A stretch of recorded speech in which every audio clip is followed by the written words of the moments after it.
Sudah sebulan Mas Faiz pergi, suasana rumah terasa ada yang berbeda. Kupikir tidak bertemu akan membuat hati ini lupa padanya. Tapi ternyata mengingatnya lebih mudah dari menghela nafas. Aisyah membuka kamar yang dahulu amat dihindarinya, bahkan untuk sekedar dilirik. Entah apa yang mendorong gadis itu menuju kamar Faiz. Mungkin karena bosan sendirian menghabiskan 12 jam di rumah, menunggu yang lainnya pulang, atau sekedar melepas sesuatu yang sudah memenuhi dadanya semenjak sebulan yang lalu. Aisyah tak bisa membohongi diri selama Faiz tak lagi terlihat oleh mata. Semenjak itulah sesuatu bernama rindu kian menaungi hati. Ia berjalan mendekati ranjang, menilik kasur, bantal, dan selimut yang tersusun begitu rapi. Sekali waktu, dielus pelan ranjang berbalut spray dengan motif Bayern Munchen. Jadi seperti ini kamarnya. Aisyah meneruskan langkah menuju meja belajar. Beberapa berkas bertata dengan teratur. Di samping kalender duduk, ada sebuah foto berukuran dompet tertanam di bawah kaca yang melapisi meja. Faiz nampak rapi dan menawan dalam kemeja putih lengan panjang lengkap dengan dasi menjuntai sepanjang garis dada. Aisyah tak dapat menutupi keterpanaan pada pemuda itu. Sejenak, seperti ada yang menghentak dadanya. Ia segera membuang wajah. Maafkan hamba ya Allah. Peri, ia sudah berjanji akan melupakan Faiz. Tapi lagi-lagi ia kalah pada bisikan itu. Menyadari rasa bersalah di hati kian besar. Aisyah tak ingin lagi berada di kamar itu. Ia membalikkan badannya dengan cepat. Namun sesuatu menyentuh tangan hingga terjatuh ke lantai. Penasaran, gadis itu meraih benda tersebut lalu membukanya. Halaman pertama. Matanya membelalak menatap rincian tanggal yang tertulis dengan tinta hitam. Kenalan 15 Januari 2015. Angannya terlempar pada masa pertama mengenal Faiz. Siti Khadijah. Bukan mas, Siti Aisyah. Gak ada beda, dua-duanya kan nama istri Nabi. Ucap Faiz sekarang mungkin. Ya bedalah mas, Siti Khadijah adalah nama istri Nabi yang pertama. Kalau Siti Aisyah adalah nama istri Nabi yang kedua. Aisyah tersenyum mengingat bagaimana Faiz berhasil menggodanya waktu itu. Kembali, Aisyah membaca paragraf kedua. Menyatakan cinta 15 Februari 2015. Mas suka kamu. Sungguh ia tak menyangka Mas Faiz menyukainya dan berani melamar tanpa bekal apapun pada bapak. Saya ingin melamar Aisyah, Pak.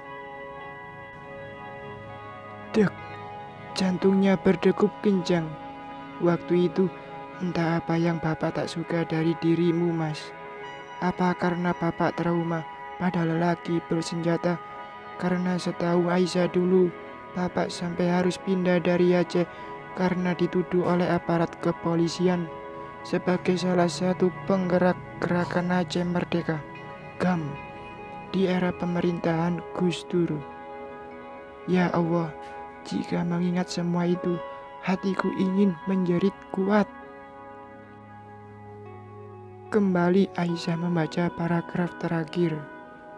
Ditinggal kawin 15 Maret 2015. Sungguh dia telah menghancurkan duniaku. Kenapa harus Mas Bara? Ya Allah, Mas, sungguh Aisyah gak tahu jika kalian bersaudara.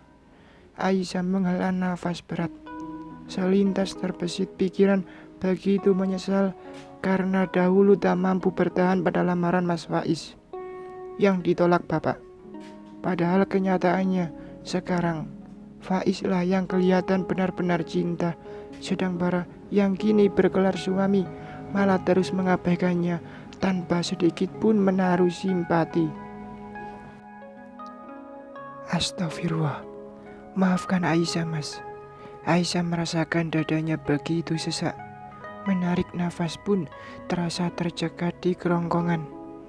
Buatlah hati ini benar-benar ikhlas, ya Allah. Gadis itu memutuskan untuk meninggalkan kamar tersebut. Saat ingin menutup kembali pintu, Aisyah begitu terkejut mendapati baunya dicengkram oleh sebuah tangan. Segera ia menoleh. Mas Bara, kamu ngapain di kamar Faiz? Tanya sang suami yang tampak keheranan. Aisyah gelagapan. Tadi Aisyah dengar suara berisik di kamar ini mas. Jadi Aisyah periksa. Bara melewati tubuh istrinya, lalu membuka kembali pintu kamar Faiz yang telah tertutup. Sejenak lelaki itu menoleh ke dalam. Gak ada apa-apa kan? Bara mengangkat bahu memastikan. Aisyah menggelengkan kepala. Mungkin cuma suara cicak. Bara mencoba mencari jawaban. Iya mas, sepertinya begitu. Mas kok cepat pulangnya? Tanya Aisyah sambil meraih tangan Bara lalu mencium takzim. Semua urusan sudah beres, jadi mas langsung pulang, ucapnya menggantung. Aisyah, sebenarnya kita dapat undangan dari Pak Surya, pelanggan tetap restoran untuk menginap di villa beliau di Puncak. Beliau membuat acara anniversary ke-20 bersama istrinya di tempat itu. Menurutmu bagaimana? Aisyah tersenyum sebelum menjawab. Mungkin ini adalah kesempatan buatnya mendapat ijazah istri lahir batin dari seorang Bara. Bukankah selama ini suaminya terlihat begitu dingin di atas ranjang? Siapa tahu jika berlibur di tempat yang sangat romantis bisa membangkitkan gairah seorang lelaki normal.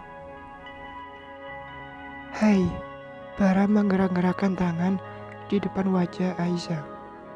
Maaf mas, kalau Aisyah sih mau aja mas. Selama ini Aisyah juga belum pernah sekalipun ke tempat itu.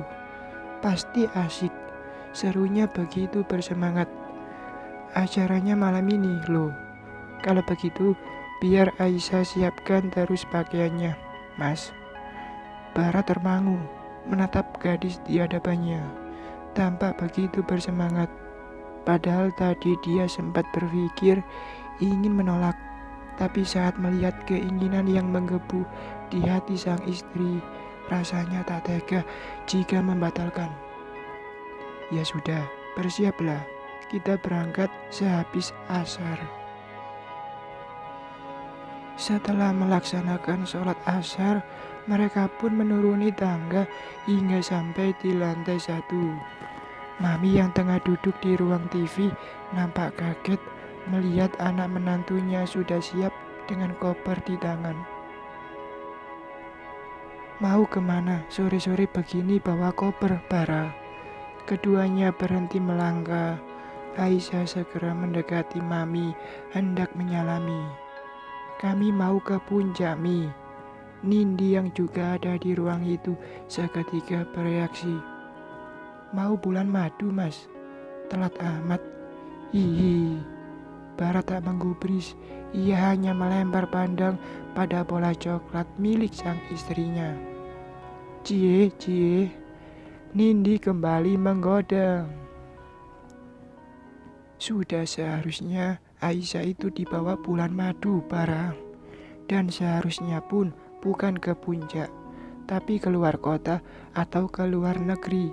Goda Mami membuat Bara dan Aisyah salah tingkah. Mi, bulan madu gak harus kemana-mana kok. Di rumah juga bisa. Aisyah bergetar mendengar ucapan Bara. Memang perkataan lelaki itu sangatlah benar. Tapi, apakah yang mereka lakukan selama sebulan ini sudah dikatakan berbulan madu di rumah. Lagi-lagi gadis itu hanya bisa menghela nafas. Kepergian kami ini cuma memenuhi undangan klien Mi. Lah terus, bulan madunya kapan dong Bara? Jangan di rumah, harus keluar rumah gitu. Nyenangin istri itu kan dihitung sodako. Lagi pula Mami membaca Aisyah pasti gak pernah kemana-mana. Wong dia kan lulusan pesantren. Wis seneng dia kalau kamu ajak jalan-jalan. Bara hanya bergeming. Satu lagi Bara, kalau gak sekarang mau kapan lagi? Nanti kalau Aisyah udah hamil, bawaannya udah males diajak kemana-mana. Bara dan Aisyah tersentak bersamaan. Jika kalau usul Mami sih, jadikan kesempatan ini untuk kalian berbulan madu. Nggak baik disibukkan terus sama kerjaan. Bara, tinggalin dulu semua urusan kamu di dunia usaha. Fokus sama Aisyah untuk beberapa hari. Bara terjenung. Iya Mi, jawabnya singkat. Pokoknya Mami gak mau besok kalian udah bertengger lagi di rumah Bara. Maksimal seminggu, minimal 3 hari lah.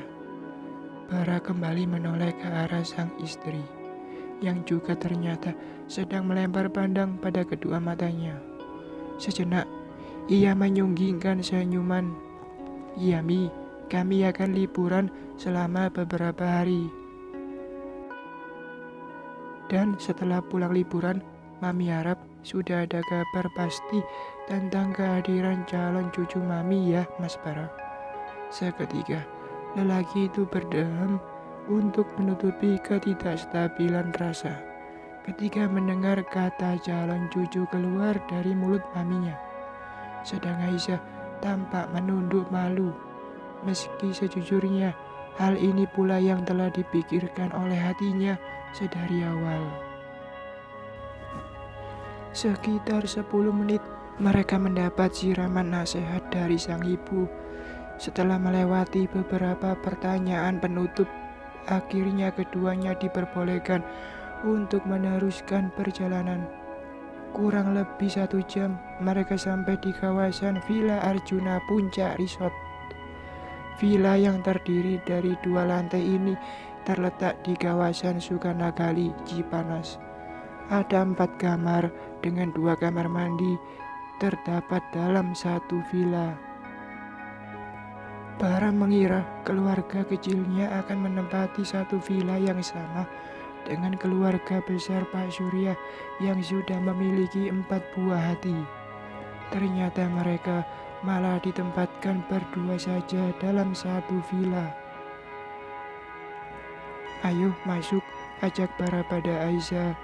Setelah memarkirkan mobil, suasana saat itu amat sejuk. Sepoi angin penghujung hari membelai lembut kirmar besar yang digunakan Aisyah. Ia mengikuti langkah tegap suaminya memasuki rumah yang berdasar hijau muda itu. Berdesir dada Aisyah saat untuk pertama kalinya ia menginjakkan kaki melewati batas pintu memasuki villa. Seperti ada yang menyentak, jantungnya tiba-tiba berpacu kencang, terlebih saat mendengar sesuatu keluar dari mulut sang suami. Mau tidur di mana? Lantai atas atau lantai bawah? Yang terpikir di benak Aisyah saat itu adalah yang kebanyakan dipikir oleh seorang gadis berstatus pengantin baru. Memadu kasih sepanjang malam bersama pasangan halal. Terlebih selama menikah, ini adalah perjalanan pertama mereka keluar rumah. Benarkah ini bulan madu kita, Mas? Secerca bahagia menyeruak di hati gadis itu. Persatuan mereka amat ia harapkan, karena sebelum menikah, ibunya pernah berpesan, menikahlah dengan siapapun, meskipun kamu belum mencintai lelaki itu. Asalkan dia baik, taat agama, lembut, dan sayang sama keluargamu. Karena setelah kamu melalui satu malam saja bersamanya dengan penuh keikhlasan, kamu akan tahu bagaimana hatimu begitu mudah mencintainya, anakku. Aisyah, gadis itu tersentak ketika Bara memanggil-manggil namanya sambil menggerak-gerakkan tangan. Kalau Mas nggak keberatan, Aisyah mau tidur di lantai atas saja, Mas. Oke, nggak masalah. Ya udah yuk, ajaknya dengan kembali menggerakkan langkah. Tak ada pegangan tangan, padahal jelas sebelah tangan lelaki itu bebas dari memegang benda apapun. Langkah Bara juga terlihat begitu cepat, seakan ia tak merasa ada yang sedang mengekornya dari belakang, dan seseorang itu tak lain adalah istrinya. Kenyataan itu membuat angan Aisyah yang tadi sempat melambung tinggi seketika terhempas ke jurang terdalam. Detik itu ia semakin yakin bahwa tak ada namanya dalam hati Bara. Katakan Mas, selain memenuhi undangan, tak ada hal lain yang ingin kau lalui bersamaku malam ini. Tak disadari, air mata gadis itu mulai mengenangi pelupuk. Ia kembalikan bulir-bulir itu agar tak berjatuhan dengan mengerjap beberapa kali. Sayang, embun itu sudah terlalu jauh untuk kembali ke beraduan. Aisyah kini menangis sendiri di belakang Bara. Bersambung.